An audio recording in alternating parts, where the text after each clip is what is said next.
YouTube, Awesome Writer here. Welcome to finally my finale review for BoonBoomger, episode 48. I really apologize, this was so late, there was many things that got in the way, and then by the time I was ready, GoJuju was out, and I wanted to cover that first, so sorry about the delay. The series review is forthcoming, as I said in my GoJuju review if you watched that. I'm aiming for this weekend for that, but there's a chance it might come out early next week just because my GoJuju toys are on the way, and I want to prioritize doing the main toy reviews for that. And Gav is still happening as well. Gav and Red Ranger Adventurer will be double episode reviews, but those might be a little bit late. After that though, hopefully we should be back on track. But let's talk about the finale. So we left off fighting Grand Risk. We pick up right there. They're fighting him. He's explaining why he's called Grand Risk, and the Rangers are like lecturing him on like, you gotta take your own wheel, bro. Spindor's got your wheel. I'm like, why are we talking to this guy like he's a villain that's been around the whole time, and we have this whole manipulation arc? He doesn't even have a backstory. And then they show his backstory briefly where he's like, oh, I'll always be loyal to you, Spindor. That almost felt like a parody for a moment because I was like thinking in my head like,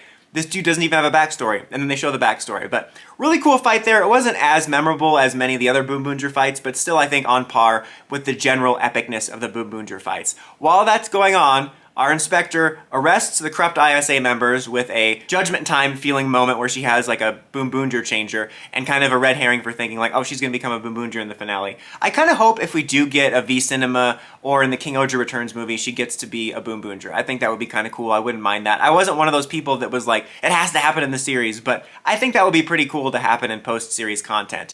But she basically shows everybody the evidence of what they've done, and to get that, I played this city like a heart from hell moment. The Rangers wind up defeating Grand Risk, but then Spindor comes out and he's got all his gasoline powers and he's like, I'll kidnap 1,000 children before I let this company die, and he demorphs them with his power. But then Boondario returns. I'm actually really glad they did save it for the finale. The longer we went on, I theorized that would happen, and I think it made it more impactful. Now, it is for the cheesy reason that it was the children's and the community's cheers, but here's why it works for me. Oddly enough, similar to this week's Red Ranger Adventure episode, where they explain how their powers work, where it's cheesy, but it actually kind of works with the lore. Like the idea that the gasoline and screams power the villains, the idea that like joy and cheer and hope would power Boondario actually work. It's that cheesy, our power came from our smiles, but it kind of works because it works with the lore and it makes them an inverse of the villains, so it does kind of work. Even if the whole thing is a Monsters Inc. plot, it does kind of work. You get the helmetless roll call, always a sucker for the helmetless roll call. We get the final fight, we finish him off, but we don't kill him,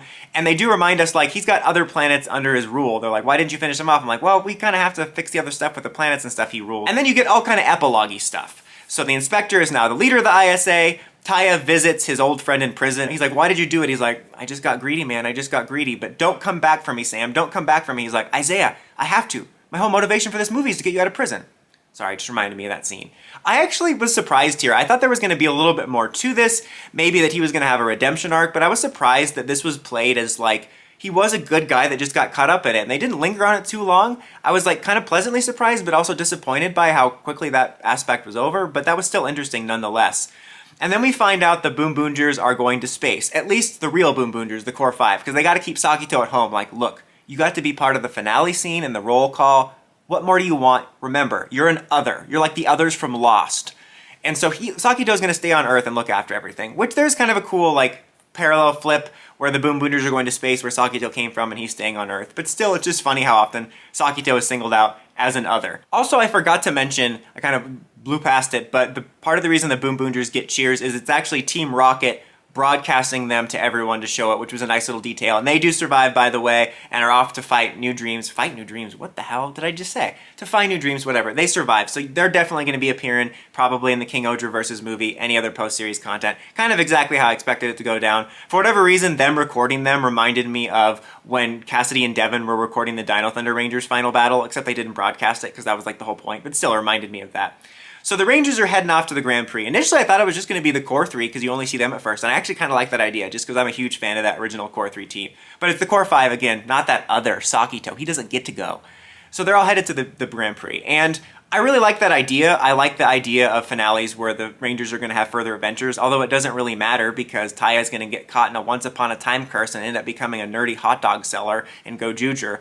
But I like that. It kind of leaves you open for more adventures. It does make you feel like there could be a season 2, like it's a setup for season 2. Like, I'd watch that. I would watch the sequel follow-up to this, and I think that we'll probably address this in the King Oger versus movie because that's, I think, the next thing we follow up with. But I kind of hope there's a V Cinema where we get to see the Grand Prix, because I'll talk about this in the series review, but I think it was a huge missed opportunity to not have a lap, or at least part of a lap, about the Grand Prix. It could have been so unique, especially since early on we had so many little sequences where they were like racing in that race dimension. I'm like, that would have been really cool if you had an arc like that and would have set it apart. But I am glad we at least did get to sort of see it in the finale, and I love like the helmetless look for them and just the scenes of them rushing off to it. And again, the idea of imagining their further adventures, and plus they're also going to kind of clean up other Hash Alien business there while they're there. Very much reminded me of Gokaiger and also Zenkaiger, where they flew off at the end and you're like, I wonder how this is going to connect to Dawn Brothers. It's not. Maybe they'll address that in Gojuger. Maybe this will somehow be tied to Zenkaiger Black and we'll finally get an answer. I'm delusional. But yeah, overall, I did like the finale. It definitely felt a little rushed, like let's get this done and tie everything up in a bow, but I was very satisfied with the way everything left off, honestly. Like, this was a series that I didn't take too seriously in the sense that there wasn't so many plots and stakes and characters that I needed to be resolved perfectly. It was just kind of an enjoyable, solid Sentai experience that I enjoyed being in that world, so I was satisfied with this very kind of neat, wrapped up ending. It had some epic and emotional and nice moments, kind of hit all the beats, and I was invested enough that I still really enjoyed it. Honestly, the only thing that really bothered me was how fast they blew past the Chashiro betrayal arc. Like, we all knew that he was gonna be a secret agent, double agent, whatever. I thought there was a small chance maybe he was being for real and they were gonna have to convince him to go back on their side. But just because of how long it went on, I thought they would at least give us more than a couple quick lines of dialogue in here explaining that. Like, it felt very fast. Like, that made the finale feel even faster, because last week I'm like, okay, they need to have the roll call and all that. We're gonna get to it next week. And then there was like 3 lines about it. That did bother me because, again, they had him separate for so long. I'm just surprised at how long that happened. So yeah, overall, solid but rushed finale. Honestly, I overall enjoyed the series, but I'm excited for New Horizons. Like I said at the top, the series review should hopefully happen this weekend, if not early next week. But until next time, let me know what you thought of the finale. Don't forget to like, comment, subscribe, and climb the steps and ring that bell to get notifications for more videos like this and more. Dawson Ryder, signing out.